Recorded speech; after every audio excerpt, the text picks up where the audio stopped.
Sometimes I feel like I'm the only YouTuber left on YouTube. That's an exaggeration. That doesn't tell, maybe it's in the self improvement niche, that doesn't tell viewers, you, how to live your life. I have been doing a lot of outreach and looking up YouTube channels and finding creators for my software.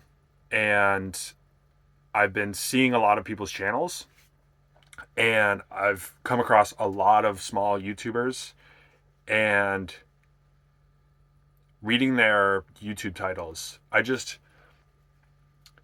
don't know where the line is between something that I just don't resonate with and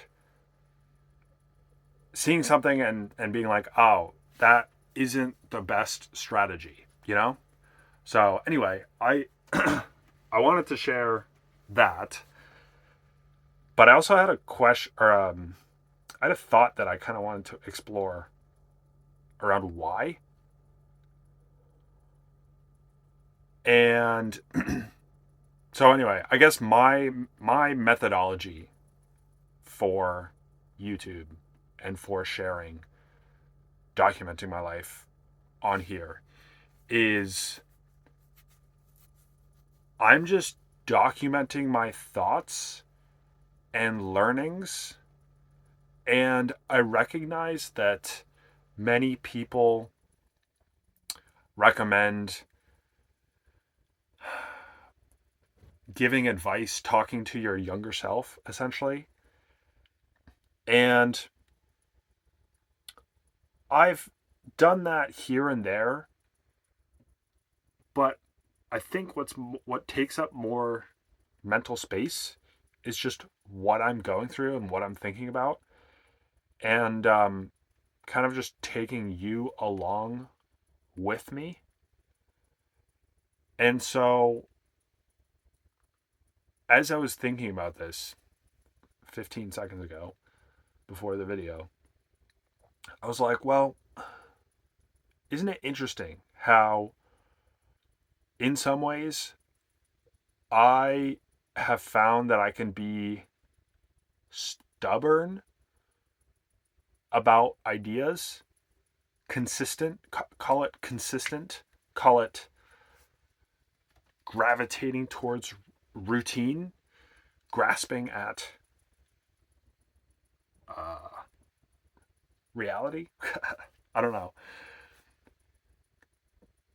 I look back to the whole getting back on Instagram from Budapest a couple weeks ago, and just being very stubborn and not wanting to make the change. But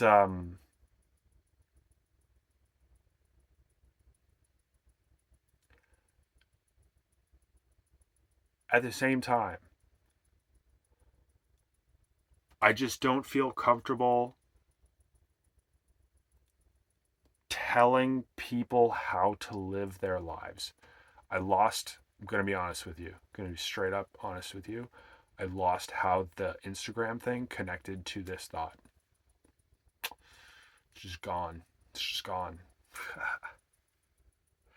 Anyway, I think part of it is a I hate to label it as insecurity. I think it's more a way of approaching life and ideas. Less insecurity, I think more self confidence. But at the same time, I would say the same thing. I think it's less not self confidence, and it's more the approach that I take to life. In that I see a lot of people, big YouTubers, small YouTubers, people online that basically will learn something or get some success and then share that success as if it is fact and say that, like, oh, the best business is to do SMMA or, like, whatever it is.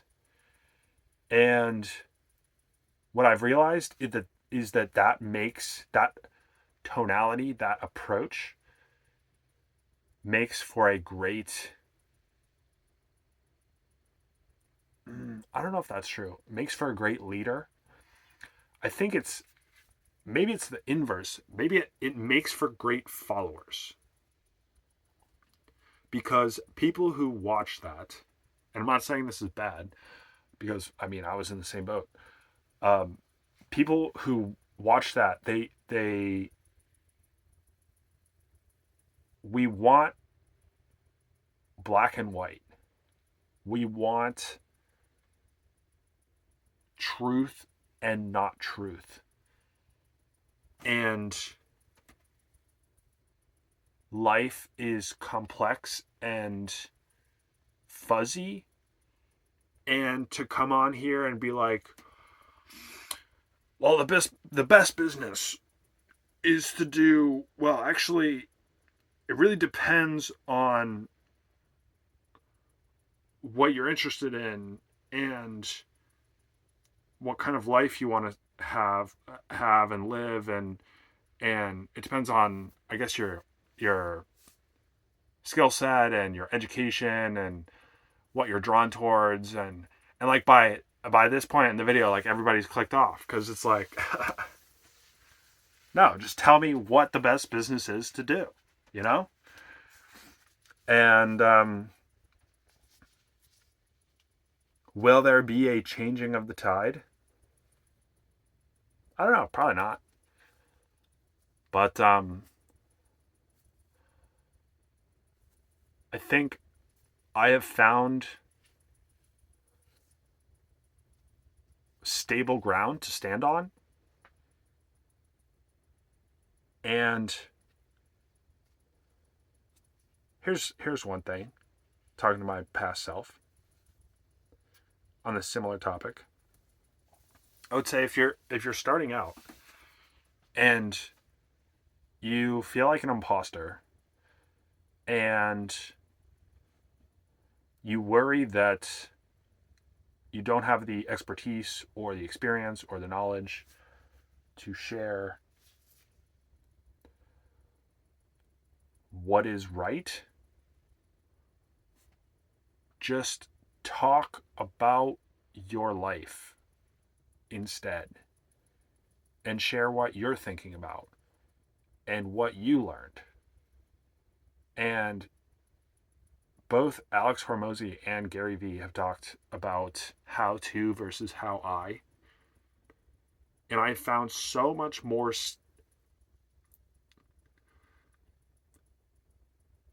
mental stability in talking in the frame of how I did this, what I'm thinking about, what I learned doing this. I did this. This is what I learned, rather than how to get 1 million views on YouTube, how to, um, you know, start van life, or whatever it is. It's like there's just so much more confidence in saying how I got 1 million views on YouTube, how I started van life, because you're talking about fact and reality. Whereas if you say how to, you're ignoring the complexities of the world. So anyway, I've found that back to this kind of mental approach, I find that I approach, I want to say life in general, but also YouTube, with more of a sense of curiosity and wonder, and less, sword up here trudging through confidently the forest and being like, this is the direction, you know? And I don't know how long this will last, because I mean, it certainly doesn't pull the viewers that saying how to does. Um, But I find it's more authentic, and I like that. And so I'm going to stick with this for as long as I feel it's still working. Um, but at the same time, I've noticed that this is one of the points that I want to make. I've noticed that I find, and maybe it's because of this mindset, but when I get into conversations with people and I get into situations where advice is appropriate, I feel like that is my territory. I love those conversations where it's like you're navigating the complexities, the nuances of a topic and someone's situation, and trying to figure out what's the best path forward and how you overcome this obstacle and whatever. And and I never feel like it's appropriate to just be like, oh, you should just, oh, just quit your job and buy a van and travel around the country. Because it's not that simple. So, anyway, my evening ramblings. I've had some interesting ideas lately. I'll leave it at that. See you tomorrow. Bye.